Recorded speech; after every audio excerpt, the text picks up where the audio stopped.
Let us imagine a great sultan who is highly skilled. There is nothing he does not know, nothing he cannot do, and there is nothing about him that is incapable of being incapable. This sultan creates a palace from the floor to the ceiling, from the walls to the doors, every part of which is adorned with precious gems. And whichever direction you look, whichever stone you lift, you will find wisdom underneath. Like every owner of beauty and perfection, this sultan wants to see his beauty and perfection on his works and show it to his audience, who will respond with amazement and gratitude. Imagine entering that palace as an invited guest, without any knowledge or judgment about it. In front of you, extremely ornate, precious, wisdom, functional beings, and all sort of strange events that you cannot make sense of.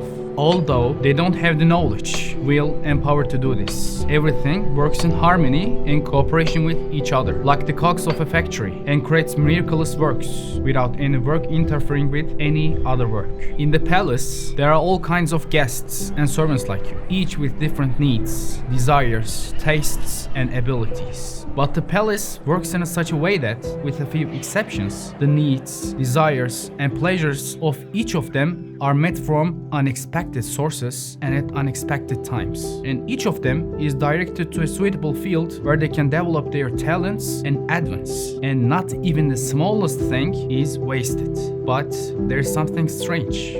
These guests and servants come to this palace, stay for a while, and then leave. And it seems that you will leave too. Naturally, like anyone who has not lost his mind, you naturally have some questions. Why was I called here? Where did I and the guest before me come from? And more importantly, where are we going? Why no one ever comes back? How can we enjoy the beauty of the palace if we are leaving it for good? What's the meaning of all this? What's the sultan aiming at? And what does he want from us, his guests? It's so important to find the answers to these questions that occupy and should occupy their minds. So important that only by answering them can the guests come to know and love the sultan, the owner of the palace, so that they can know how to reach him, so that they can understand what the sultan wants from them and how to access the continuation of his unconditional blessings.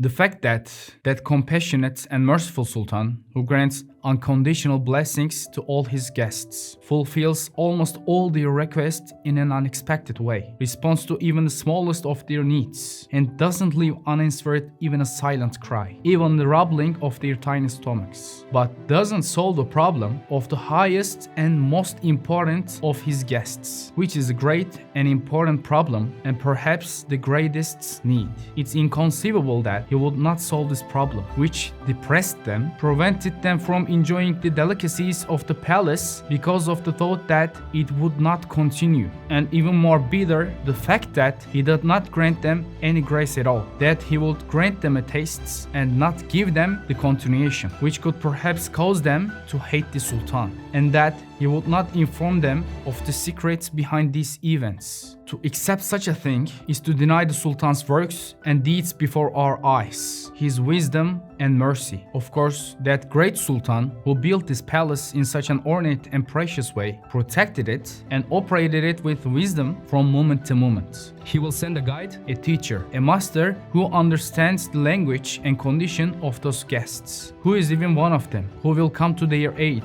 and more importantly, who will inform them what the sultan wants from those guests, the mysteries of those existence and events, and how their extremely wise construction and moment-to-moment operation make that sultan known, and who will convey the wishes of those people from the sultan to him as a close relative of the sultan. Otherwise, all the sultan's expenses will be wasted, because those guests will neither know why they were invited, nor will they be aware of the subtle message of the sultan in the various beauties of that palace. Therefore, they will not feel the desire to thank the sultan, and even if they do, they will not know how to do it. Either he will spend his life on a question to which he will not find the answer and go mad, or he will eat and drink without thinking about these unanswered questions, and he will be no different from an animal. and this is not compatible with the visible mercy of that sultan, nor with his undeniable wisdom. So, is all this just a story? Or is it a representation of a real order that we see around us every moment that we live in? The palace in the story represents our universe. This huge universe is also incomprehensible, secretive, full of mystery. It's equipped and adorned with the greatest wisdom. It's a palace that is operated moment by moment, that doesn't remain inactive even for a moment. A palace that can only be understood in the company of a descriptor, a guide, a master. Try looking around you. You will see works of wisdom and mercy. For example, lift your head and look at the ceiling of this palace of the universe. You will see the celestial bodies moving at a speed of I don't know how many kilometers and perhaps causing huge explosions at the slightest disruption, moving in their orbits without deviating and smiling at you, delighting your eyes. Look at the sun. It's a million times bigger than the earth and just as old.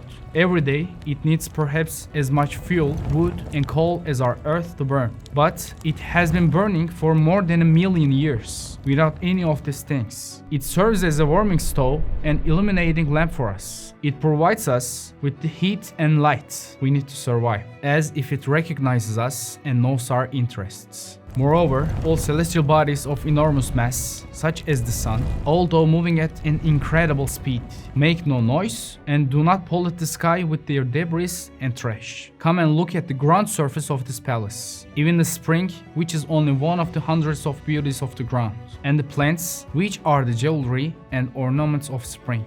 Each of them is like a separate work of art, dazzling with its colors and shapes. Moreover, all of them are placed in an order and regularity. Two different seeds planted in the same soil produce plants with completely different tastes, smells, and colors. A sweet fruit sprouts from one seed and medicinal herb from another. Isn't it a work of wisdom and mercy that these plants both select and take the most necessary substances from the soil with their roots and transform the light from the sun into an energy source with their branches? A leaf that looks so simple silently performs a process superior to the most complex laboratories in the world.